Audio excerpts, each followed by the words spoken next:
Hey guy, tonight we slide under the scratchy woolen sheets of medieval Europe, into the creaky bed frames, musty monasteries, and candlelit chambers, where the truth of sex was far less romantic than knights and maidens, and far less scandalous than the myths we tell. Forget the steamy HBO versions with flowing hair and dangerous glances across banquet tables. Reality was dirt floors, arranged marriages, and a church breathing down your neck about eternal damnation for things you couldn't even define clearly. And tonight, you are living. You are born into a world where sex isn't yours. It belongs to God, to the church, to your family name, to the soil you farm, and the dowries you barter. You are told before you even understand your own body that desire is dangerous, lust is a sin, pleasure is suspect, but reproduction? Oh, that's holy. Your flesh is a battleground, salvation on one side, scandal on the other. The myth, medieval peasants were feral,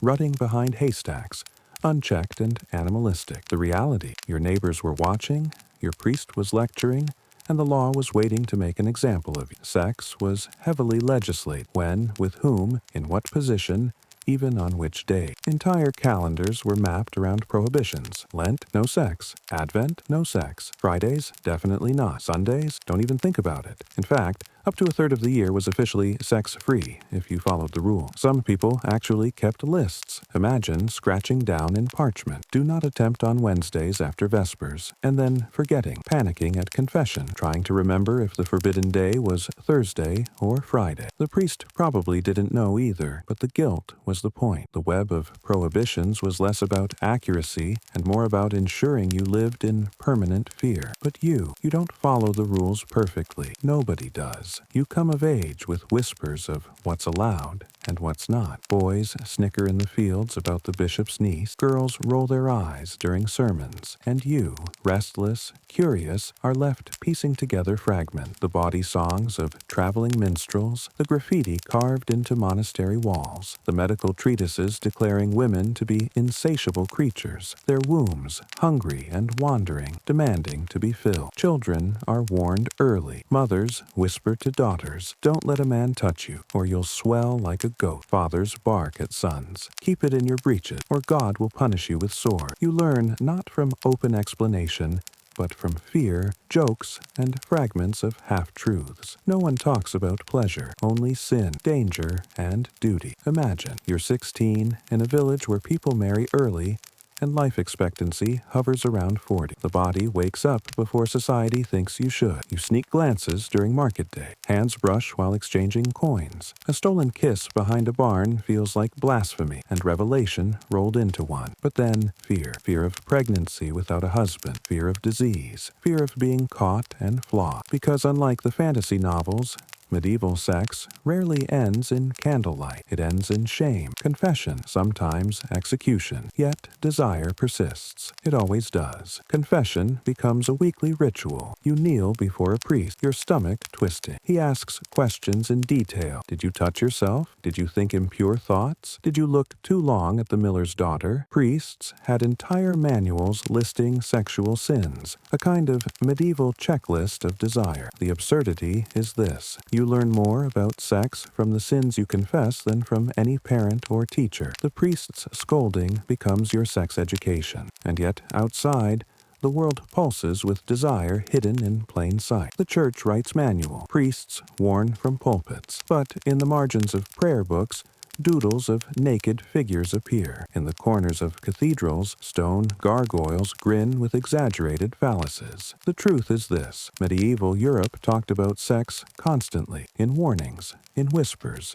in jokes. It was everywhere and nowhere at once. You, alive in this contradiction, carry the tension like an extra layer of clothing. You know the rules, you know the danger, and still the human body aches. Still, your heart races at the brush of skin. Still, you long. Life expands beyond your village. You hear tales of royal courts where mistresses and lovers are woven into the tapestry of politics. The myth of courtly love drifts down like perfume. Noble knights pledging loyalty to unattainable women. Love letters written in gold ink. Sighs exchanged in candlelit chambers. But reality, again, is different. Courtly love is often theater. Behind the poetry, the same bodies collide in secret, bound by duty and risk. A queen may have a favorite knight, but a scandal lurks at every doorway. And then there are punishments. Adulterers marched through towns in nothing but linen shift, their heads shaved. Priests forced to confess sins not only before God,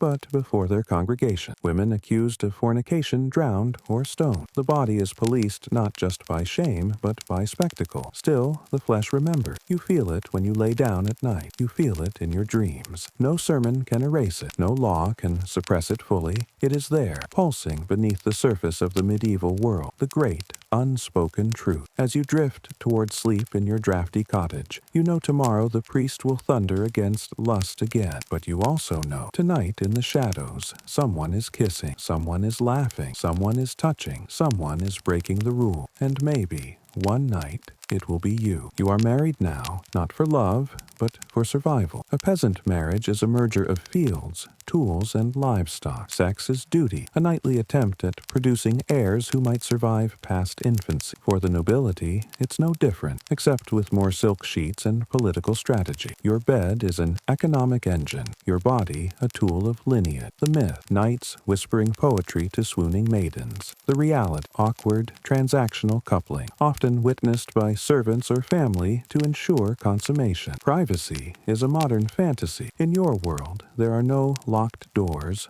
no personal bedroom, only communal spaces where whispers travel faster than fire. You learn positions, but not from lovers, from priests, who catalog sins in dizzying detail. Missionary, acceptable. Anything else, suspect. Oral sex, abominable. Anal sex, a fast track to hell. Intercourse during menstruation, not only sinful but believed to produce monstrous children. Even desire within marriage is dangerous if it tips too far into pleasure. Still, people bend the rules. Brothels flourish, sanctioned by city governments as a way to control lust. The streets of London, Paris, and Venice buzz with red lanterns and whispered transactions. Prostitution is both condemned and relied upon, tolerated so long as it keeps young men from assaulting respectable women. The hypocrisy is thick enough to choke on. Step inside a medieval brothel. The air is thick with smoke and perfume, with sweat and ale. Painted women call from doorways, offering not just sex but companionship, warmth, distraction from the grind of life. Some are there by choice, most by desperation. For some, it is survival. For others, it is punishment. The only place left after scandal or poverty pushed them to the margins. Songs echo from taverns nearby. Bawdy rhymes about millers' wives, about priests who can't resist temptation, about farm animals in compromising metaphors. Humor becomes a release valve. When the rules choke you, laughter is rebellion, and you laugh, even as you know you'll confess it tomorrow. Medicine offers its own strange logic. Learned doctors in universities debate whether women's bodies generate their own seed. Some argue that a woman must climax to conceive, which makes marital sex not only permitted, but strategically important. Others insist that excessive desire burns the body, leading to madness, hysteria, or infertility. Books warn that masturbation drains the male spirit, wasting precious seed. Meanwhile, midwives whisper their own knowledge. Herbs to prevent pregnancy, teas to restore a missed period, charms to encourage fertility. Between church, medicine, and folk wisdom, the body becomes a battlefield of conflicting instruction. A midwife hands you a sachet of rue and pennyroyal, telling you to boil it in ale if you miss your bleeding. She lowers her voice, glances at the door. This is dangerous knowledge, punishable if caught, but she shares it anyway, because she knows what is at stake. The difference between surviving the year and starving with another mouth to feed. Picture yourself at a midsummer festival. Ale flows, music thrums, bonfires roar, young bodies press together in the shadow. You know the risk, you know the lecture, and yet you slip away with someone whose smile catches the firelight. For a moment, rules vanish. For a moment, you are just flesh and heat. But morning comes, and with it, the grind of survival. If pregnancy follows, your life changes, whether in joy or ruin. If not, you carry only memory, folded away like contraband. In the noble courts, the drama is more elaborate. Courtly love,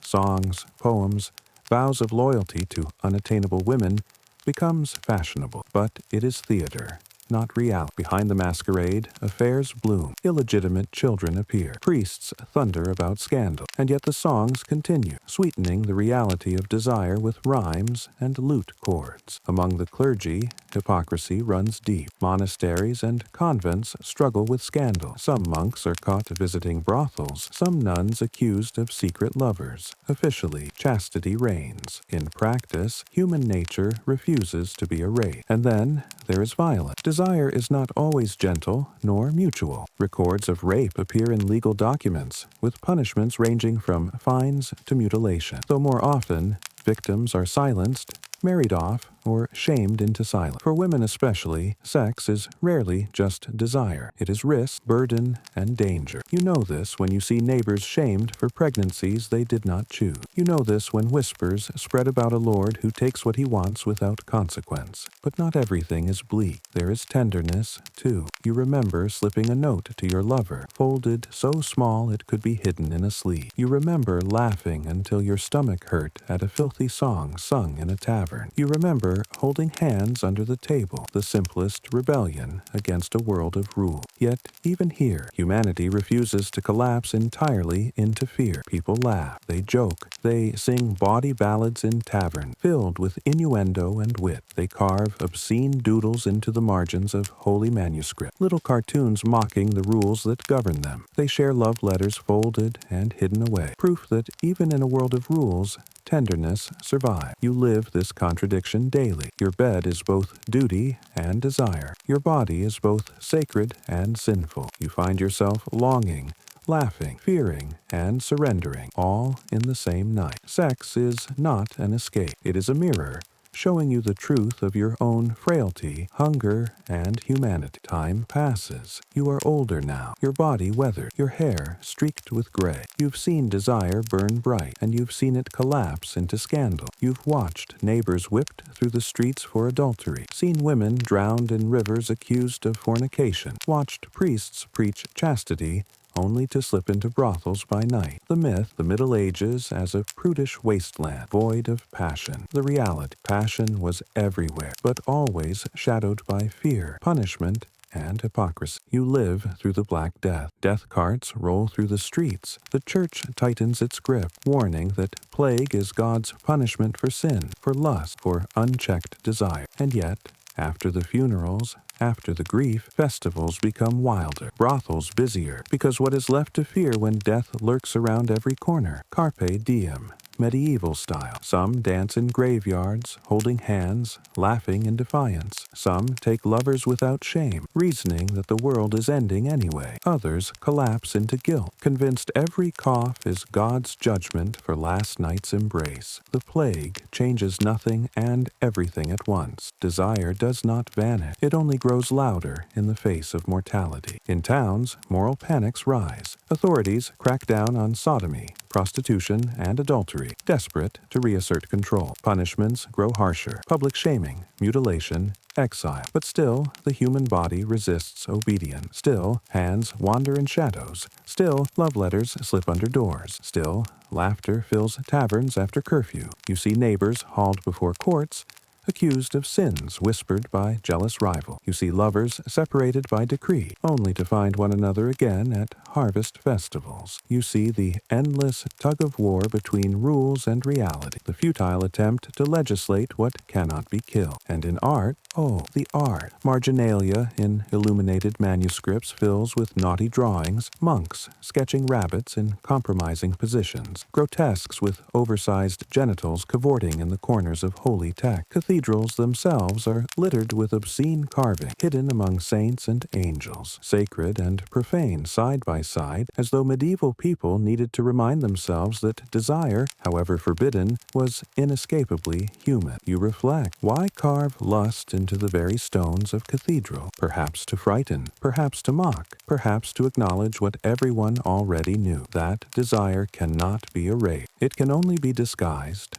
distorted, or laughed at. The hypocrisy deepens with age. You see priests father children, kings fill palaces with mistresses, scholars who write about chastity while passing love notes in the margins of their own books. The rules are strict, but they are bent so often that the bending itself becomes part of the culture, and then comes decline. Your body slows. The hunger of youth becomes a memory, softened by years of labor, grief, and fleeting joy. But desire never disappears. It shifts. It lingers in your dream. It hides in the way your hand still brushes against another's at a feast. You remember kisses stolen behind barns, songs whispered in taverns, the press of bodies at midsummer fires. They are ghosts now, but they live inside you. The world changes around you. The Renaissance dawns. Artists begin to paint flesh with reverence instead of shame. Scholars rediscover ancient texts that speak of desire not as sin, but as part of the human condition. Medicine begins to untangle myths from reality, though slowly. The paradox remains. Sex is still both sacred and profane, still both celebrated and condemned. You hear rumors of Italy, of Botticelli's Venus, of poems where desire is not only admitted, but exalted. You hear whispers of new knowledge, of anatomy dissected openly, of a world that may finally dare to look at the body not with fear, but with curiosity. You are too old to see its full flowering, but you feel the shift in the air. And you, at the twilight of your life, carry the truth that never fit neatly into sermons or laws, that sex was never just about sin, never just about duty. It was hunger, laughter, scandal, tenderness, rebellion, survival. It was the secret pulse of the medieval world, beating beneath the chants of monks and the clang of church bells. You sit by the fire, watching the flames lick the logs, and remember the contradictions. Priests who preached purity with wine still on their breath, lovers who risked everything for a touch, kings who outlawed adultery but filled their courts with concubines. You remember both the cruelty and the tenderness, the shame and the joy, and you realize the rules never really work. They never could. As you close your eyes, drifting into the dark, you carry the weight of centuries, the scratch of wool blankets, the echo of sermons, the laughter from a brothel, the whispered hymn of guilt. You lived the paradox. You survived the rules. You desired anyway. And maybe that is the most human truth of all.